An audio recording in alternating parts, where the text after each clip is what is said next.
Let's take a look at this headline from Bloomberg News. The world's 3 healthiest countries are all islands. You might be wondering, what does that mean? What does it have to do with health? Does it mean they re physically healthier because they re more active since they need to use their bodies to get around and explore their islands? That makes sense, right? Well, no. The story is actually about how people in Japan live significantly longer than people who live in South Korea or China. Japanese people enjoy an average of 84 years of life, while Koreans live to 81 and Chinese to 77. But there's a caveat. We're talking about those who immigrate to one of these countries.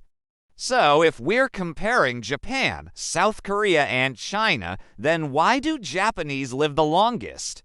If you think you already know the answer, go ahead and comment below and see if you're right. Here's a hint. It's not just diet, though diet plays a part. When most people think about Japanese food, they think about sushi and ramen. But what we eat isn't always as healthy as it sounds. Sushi and ramen can be incredibly good for you, but they can also be high in sodium, sugar, and fat. A lot of traditional Japanese foods are deep fried, and many Japanese people are big fans of snacks and sweets. What makes Japanese food so confusing is that some dishes are super healthy, like soba noodles, green tea, miso soup, and natto. Then there are other things like okonomiyaki, which is essentially a pizza with loads of toppings, including meat, seafood, vegetables, and even noodles. On top of that, there are also tonkatsu, which is pork cutlets covered in sauce. There are also lots of grilled fish dishes, so Japanese food isn't necessarily known for being healthy. On the other hand, Korean food has become quite notorious for being very healthy. Think kimchi, bibimbap, Korean chili powder, garlic, and doenjang, which is fermented soybean paste. Korean food is full of antioxidants, fiber, and probiotics. In fact, eating a balanced diet of Korean food can improve your metabolism, aid weight loss, lower blood pressure, and help prevent cancer. Korean food also contains a lot of vitamins, minerals, and amino acids.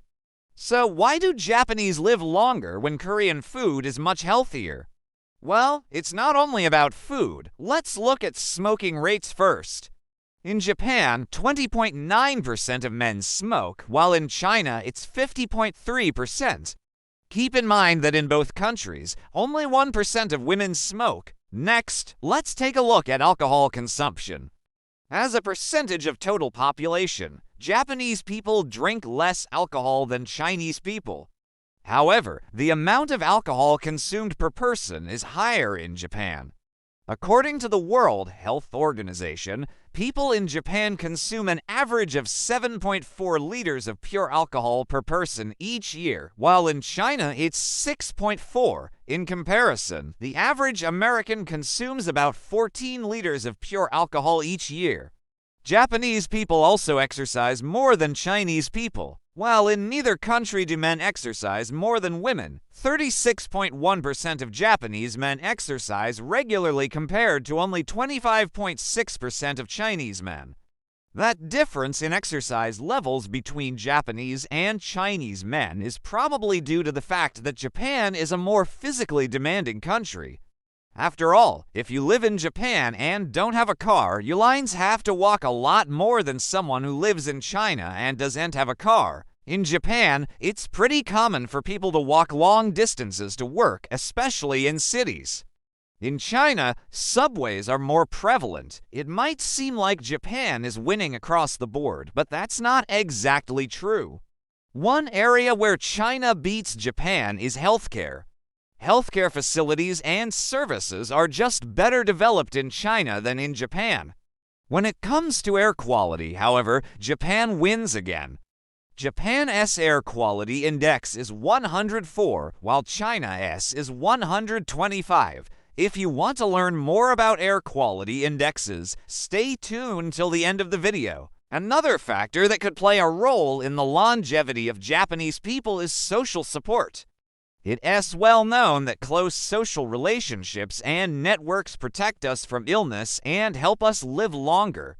Studies show that strong social connections can protect us from depression, anxiety, and chronic diseases.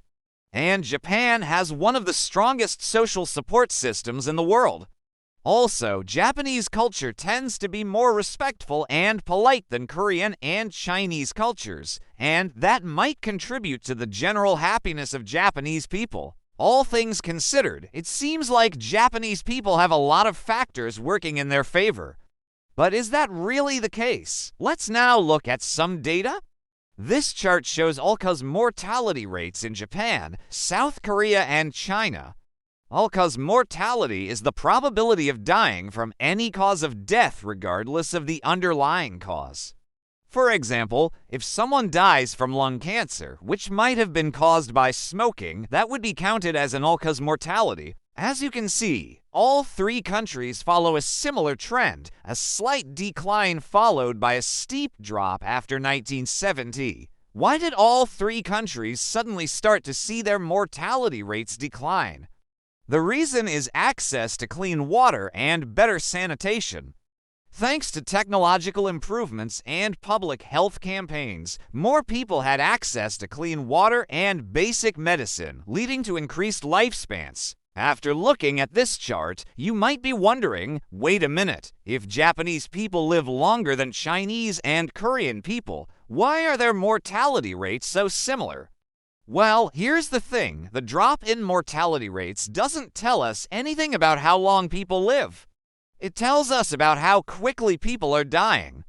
In other words, it shows us how many people die in a certain year. Looking at this chart, we can see that the blue line, which represents Japan, is indeed consistently below the other two lines, meaning that fewer Japanese people die each year. However, the difference between the three lines is minor. If we want to see the difference in lifespan between Japanese and Chinese or Japanese and Korean people, we need to look at life tables.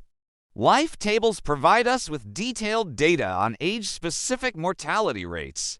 To calculate the average lifespan, we can use the data in this table. The formula for calculating life expectancy at birth is the sum of the age-specific survival rates multiplied by the width of the age interval. But I won't bore you with the math. Here are the results. In 2020, the average Japanese woman lived to 87.2 years old, while the average Chinese woman lived to 78.9 years old. For men, the average Japanese man lived to 81.1 years old, while the average Chinese man lived to 75.4 years old. What about Koreans? Average Korean woman lives to 84.6 years old, while the average Korean man lives to 80.7 years old. These numbers were all taken from the Human Mortality Database. And what about the oldest people ever recorded? How old did they live? The oldest person ever recorded was a Japanese woman named Kane Tanaka, who died at the age of 119. The oldest Chinese person ever recorded was also a woman, and she was 119 years old when she died. The oldest Korean person ever recorded was a man who reached the age of 121. Okay, now back to the topic. So you might be wondering, if Japanese people live longer than Chinese and Korean people, then why do Chinese and Korean people live longer than Japanese people? I hope this video helped clear up any confusion you might have had about this topic. I'm curious to hear your thoughts. Do you know any other reasons why Japanese people live longer than Chinese and Korean people?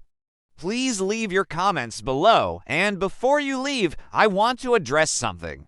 Some of you might have commented that it's actually Taiwan that ranks first in terms of life expectancy.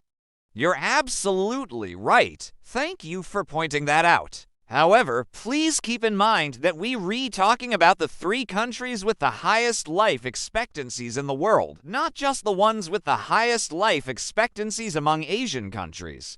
By the way, I recently made a video about the 5 countries with the best healthcare systems in the world. If you haven't seen the video yet, check it out next. And don't forget to subscribe so you never miss any of my videos. I'll see you in the next one.